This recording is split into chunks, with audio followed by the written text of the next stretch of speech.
Hi everyone. Today, I have a chilling story to share with you, a real-life experience that still haunts me to this day. It's about an old, abandoned house deep in the woods of my small town, a place shrouded in dark legends and eerie tales.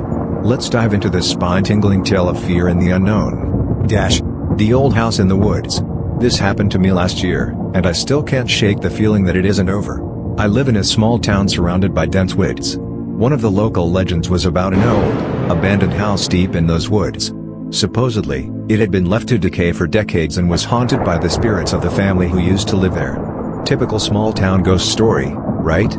My friends and I, all of us around 17 to 18 years old, decided to check it out one night. It was me, Jake, Sarah, and Emily. We were bored and figured it would be fun to scare ourselves a bit. Armed with flashlights and our phones, we trekked into the woods. After about an hour of walking, we found it. The house was in ruins, but it was still standing. As soon as we got close, I felt this intense chill. It wasn't the cool night air, it was something deeper, something that made the hairs on my arms stand up. We dared each other to go inside.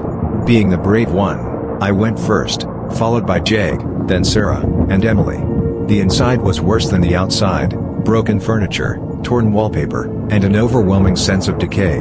We split up to explore, a classic horror movie mistake, I know. I went upstairs, where the floorboards creaked under my feet. Every step echoed through the empty house. As I entered what must have been a bedroom, I saw something that made my blood run cold. On the wall, written in what looked like dried blood, were the words, "Leave now." I called out to the others, my voice shaking. They came rushing up, and when they saw the writing, everyone freaked out. Jake, trying to be rational, said it was probably some prank by other kids. But then we heard it. "Hello," guttural growl coming from downstairs. No one was brave anymore. We bolted for the stairs, but halfway down, Emily screamed. Something had grabbed her ankle. I turned and saw a shadowy figure, not fully formed, more like a dense, black mist with glowing red eyes. We managed to pull Emily free, and we all ran out of the house, not stopping until we were well into the woods. As we caught our breath, we realized Emily was bleeding. Her ankle had deep, claw-like gashes. We got back to town as fast as we could and took her to the hospital. She needed stitches but was otherwise okay. We decided never to talk about it again, but that wasn't the end. Over the next few weeks, we all had nightmares about that house and the shadowy figure. Emily's wounds got infected, and she was in and out of the hospital. The worst part was the scratches would reappear, no matter how well they were treated. One night, I woke up to see the same glowing red eyes at the foot of my bed. I was paralyzed with fear, unable to move or scream. It just stared at me, and I heard that same growl. It disappeared after what felt like hours but was probably only seconds. The occurrences escalated. Jake started seeing the figure too, at random moments, in the mirror while brushing his teeth, reflected in the window at night. Sarah began hearing whispers, sinister voices that seemed to come from nowhere, always warning her to stay away. We were all on edge, losing sleep and sanity. The final straw came one night when we all decided to stay over at Emily's house to keep her company. Around midnight, the temperature in the room dropped suddenly. We huddled together, and that's when we saw it, the shadowy figure, materializing from the corner of the room.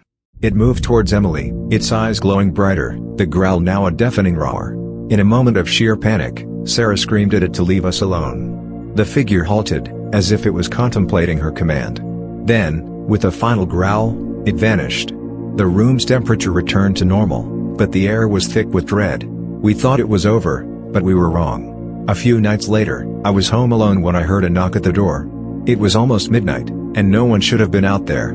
I hesitated, then opened the door to find no one there. But there was a note on the ground. In the same blood-red writing as in the house, it said, "I warned you." I slammed the door shut and locked it, my heart pounding. I called Jake, but his phone went straight to voicemail. I tried Sarah and Emily, but no answer either. Panic set in. I checked all the windows and doors, making sure they were locked, but the feeling of being watched never left. Then the power went out. In complete darkness, I fumbled for my flashlight. The beam was weak, but it was better than nothing. I heard footsteps upstairs. I lived alone. My parents were out of town. I knew I had to check, but every fiber of my being screamed to stay put. I gathered my courage and slowly climbed the stairs, each step feeling like a lifetime. At the top, I saw a shadow move across the hall. My bedroom door was ajar, light flickering inside. As I pushed it open, I was met with the sight of my room in disarray. The bed was overturned, posters ripped from the walls, and the glowing red eyes staring at me from the corner. I couldn't move, couldn't breathe. The figure stepped forward, and the temperature plummeted. It whispered, a guttural sound that sent shivers down my spine, "You should have left." Just as it lunged at me, the lights came back on, and it vanished. The room returned to its normal state, but I knew it was real. I wasn't safe. The next day, I met with Jake, Sarah, and Emily. They all had similar experiences. We knew we couldn't stay. We had to find a way to stop it. We researched the house, digging into town records and old newspapers. We found out the family that lived there had been involved in dark rituals, summoning entities beyond their control. The house was a conduit for something evil, something that now had its sights set on us.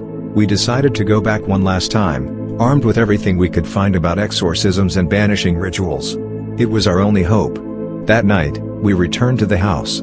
The air was thick with malice, and the growls greeted us as we stepped inside.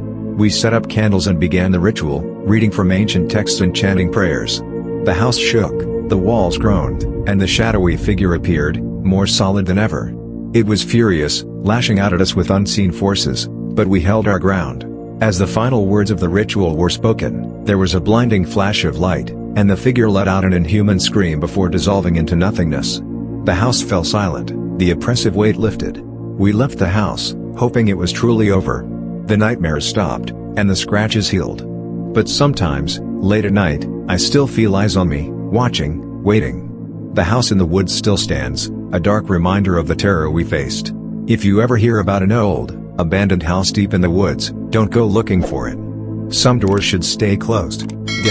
If you enjoyed the story, please make sure to subscribe to the channel and hit the like button. Thanks for listening.